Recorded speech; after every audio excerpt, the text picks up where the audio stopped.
Hey guys, welcome back to the Terror Zone. Today we'll be looking at another live-action Disney movie, none other than the classic Pollyanna. This little girl has gone through so much in the rubble, in the twilight, in the Terror Zone, and many more reasons to love her as a character. In the nice and kind charm of hers, there's still darkness to be had from her. Let's take a look at how she does the Glad game in this particular story. Now, in case you don't know what the story of Pollyanna is, I will tell you in a brief summary. Pollyanna is a sweet little girl who moved in with her aunt, named Miss Polly, who is not very nice and friendly. She is mean and nasty and hates children. But she lets her stay with her, moves in after her parents passed away. She lives there. She meets a few people around her town, making people happy with her Power of the Glad game, where she and many other people make a game about her being glad. And have to name a certain thing about being glad. And that's the story until the end of the movie where she gets an injury and everybody else tries to vouch out for her and be nice to her and give her stuff, and she is touched by this, and that's the full form of the movie. Yeah, not much to say about it, really. We're going to take some minor chapters from the book and talk about what differences they made into the movie and what differences they made into the book. Let's take a look together. Chapter 1, Miss Polly. This chapter is more about just Miss Polly in general. Nothing too crazy here. Just the starting plans of the story and everything else we know. The Aunt Polly and Pollyanna coming together.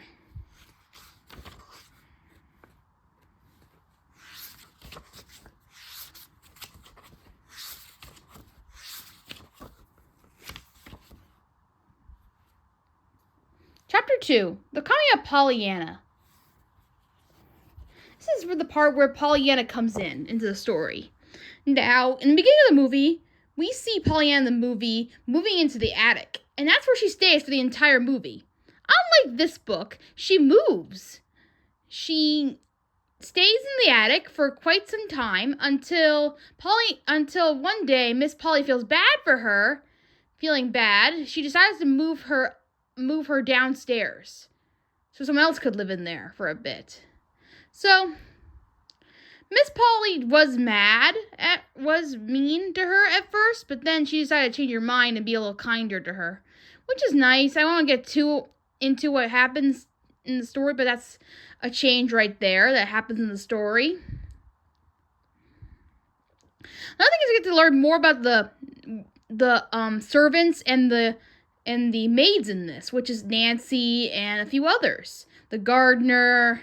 Like all these people, we don't really get to see much of them in the movie, but in this movie we get to see a lot of them. We get to hear what they have to say. And what they know. Nancy has some conspiracy rumors about something we'll get into eventually. We need to know about now that they're more prominent in this book than they are in the movie.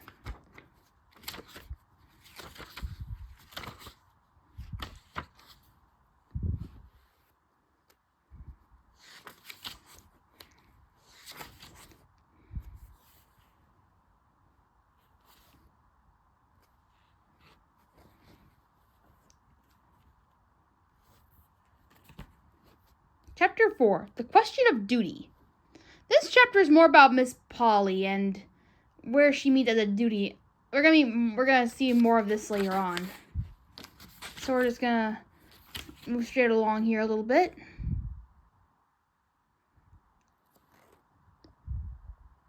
Pollyanna pays a visit. Okay, so this is where we get to meet some characters within the story and how they change throughout the story.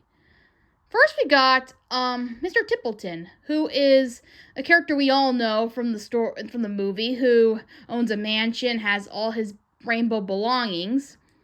Mr. Tippleton is, well, a very interesting character, for in the story, he's the only character that Pollyanna comes across every morning. I happen to watch In this book, they happen to walk past each other, and Pollyanna ends up talking to him every day about how the morning is. He's very mean and kind of angry about it, doesn't want to talk to anyone. But as they kept walking and kept meeting up with each other, Mr. Templeton actually feels fond of Pollyanna and talking to him. So he gets more acquainted with her as time goes on throughout the story. And then in this chapter, he breaks his leg, and Pollyanna finds him just laying there. She calls the doctor to pick him up, and they heal him very nicely. Every now and then, Pollyanna comes over to help Mr. Templeton with the leg, and giving him some jelly, which we'll get into more about Miss Snow and everything. Another one I want to touch on is Dr. Chilton, who is a doctor in the story, who is not in the book. But he's mentioned right here because he notices that Pollyanna has been helping a lot of other people aside from Mr. Templeton, and making them feel better with the Glad game. So in a way, he calls her his little nurse. In a way. So we'll be seeing a lot of him too as well throughout the movie. Miss Snow. Miss Snow, as you know, is one of the characters from the story too, is a very sick woman. Just like sick woman. Who is very mean and nasty at first. But as Pollyanna gets to know her, she gets to do the Glad game with her too, and gets to learn more about herself. Now let's focus on the Glad game a little bit more. Now the book is called the Glad game originally, but the Glad game is played in a different way than Pollyanna does, or it plays differently than any others do. So in a way, there's many different rules of what to apply to. Mostly you gotta think of something glad, no matter what. If you don't think of something glad, it's not gonna work. The Glad game was made up, according to the movie, by Pollyanna having crutches one day. Her father decided to make up a game to make her feel better about it, instead of getting a doll, like she wanted. So we made up this game for her, where it's not mentioned in the book, in this book version, oddly enough, but in the movie it's mentioned. Anyway, this helps Miss Snow to feel a little better, and she opens the shades, having a little light come in and everything else. Of course, we talk about Mr. Pendleton. In his character, we find that he has another thing that's different about him too. Pollyanna picks out a box filled with different things that he's went through over his ventures on his vacations. One of the things was the prisms, which of course in the movie we find the prisms make a beautiful rainbow, to make people happy. So she uses it for Miss Snow to put around her window. Same thing for Miss Templeton. Now there's other things in there too, like chessboard. There's a flag in there. There's other things in there too. But I just want to touch on that too, because there's not mentioned in the book either, all too much.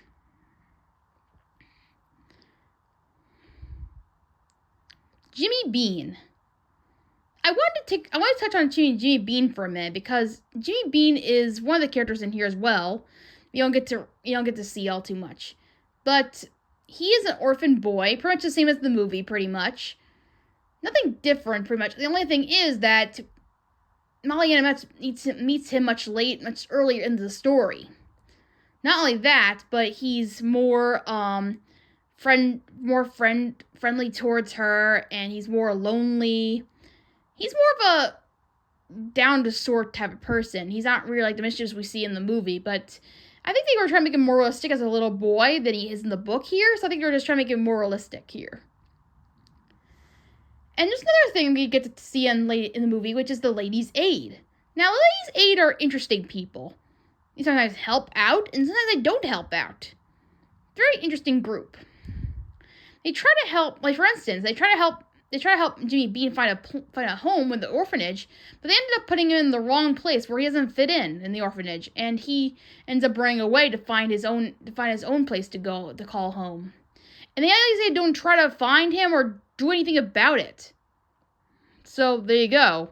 Ladies' Aid are not always the best in the story, pretty much. Anyway, in the movie, we find that all the characters have been resolved in some kind of way. Miss Snow gives the doll that Pollyanna wants in the carnival. Mr. Templeton brings Jimmy Bean home. And also like that fits in. But it takes a longer time for Mr. Templeton to realize that he needs Jimmy Bean. Instead, he forces he insists on Pollyanna coming every single day to make him feel better, or to feel less bored, or to feel lonely. This unfortunately upsets Pollyanna because she needs to stay with her aunt, unfortunately. So this upsets Mr. Templeton in many ways, making him lonely. Eventually he does adopt Jimmy Bean, but the longer time for him to get there is very hard for him. Then, well, we got the whole other story around this. It turns out there are some secrets about this book. Some secret stories we never get to know about in these books. One thing is that there's a mystery about Mr. Templeton, Dr. Chilton, and Miss Polly. Now, I wonder who these have in common. Let's find out. In this book, it seems that Miss Polly is always running away and scared every time she sees Miss Dr. Chilton, or when she's bringing up against Dr. Chilton in any way possible. In fact, whenever Pollyanna is sick, she says that we'll always get Dr. Warren and not Dr. Chilton, as usual, which we'll get into later more of. But anyway, it seems like, and Mr. Templeton, whenever he comes over to see Miss Polly, they seem to be against each other too. Like something happened in the past with them. Nancy guessed that Mr. Templeton and Polly were once one-crossed lovers, but it turns out that was wrong. Mr. Templeton was actually betrothed to Pollyanna's mother at one time. Miss Polly did not approve of him, and that's why they never saw each other in a long time. As for Dr. Chilton, he was Miss Polly's once fiance, but never ever got married. Or never begin with. Somehow they just kind of lost each other's love. And because of that, Miss Polly is always embarrassed to see him whenever he's around. So she gotta say beautiful. One thing I gotta say about Pollyanna is that she's a little different in the books. In the book, she always complains about her freckles. And how she always hates the way they look. In the movie, she never complains about that at all. There's also the fact that she always messes around. She's always into messing around with people's hair. She loves styling it and playing with it. She does that sometimes in the movie too, but not a whole lot as it is in the book. But anyway, it's time to come to the end of the story where she gets injured. And of course, in the movie, like I said, she stays in the attic in the movie, and she falls. She climbs the tree. In fact, in the book, she mentions about climbing the tree here, but she never actually ever happens. But she climbs the tree in the movie, and she slips, and she falls from a high cliff, from the high branch of the tree where the attic is, down onto the ground where the house is. And that's how she got paralyzed and broke her legs. But in the book, it's a different story. Instead, she gets ran over by a motor car, a new motor car. Although it's a mystery on who ran over her. Nobody really knows. But that's what happens in the end, instead of her falling down instead. Now, this is very interesting that this happens. Now, we know in the movie that Miss Polly feels bad about what happened. In this book, it takes her a lot more time to figure it out. She feels bad that she broke both of her legs and she'll never walk again, type of thing. But then she hears other people hearing how great Pollyanna is and what they've done for her and everything else. She's really touched by what she's done for them. And as it got more and more, she could not bring herself to tell Pollyanna the truth about what happened to her legs. She keeps asking her, "Will I ever walk again?" And she says yes. She never tells her the truth until later on, where she's like, "You'll never walk again." Eventually, they find Dr. Chilton, and they tell him what's really going on. And he finds doctors that may be able to help Pollyanna. So they take her there, and she's there for a long time until she writes a note back to Miss Polly on how she's doing. You see, she's living there for quite some time. And also, Dr. Chilton and Miss Polly get married in the hospital, actually, which is pretty cool to see with Pollyanna being there for them. But anyway, the book ends with Pollyanna saying that she'll be okay and she'll be able to walk again very soon. She's practicing real hard to walk again. In the movie, we never get to find out what happens to her after this. We just see a lot of people being kind to her and giving her gifts. We never really see if her legs are going to get better or not. It's an unsure, definite ending. And that's the story in the Pollyanna in a nutshell here. You're probably asking yourself, where's the priest? Well, I'm sorry to tell you this, guys, but the priest is not in this book. Yeah, sorry to break it to you, but he's no in this book at all. But I gotta tell you what inspiration that Disney got for making him a character.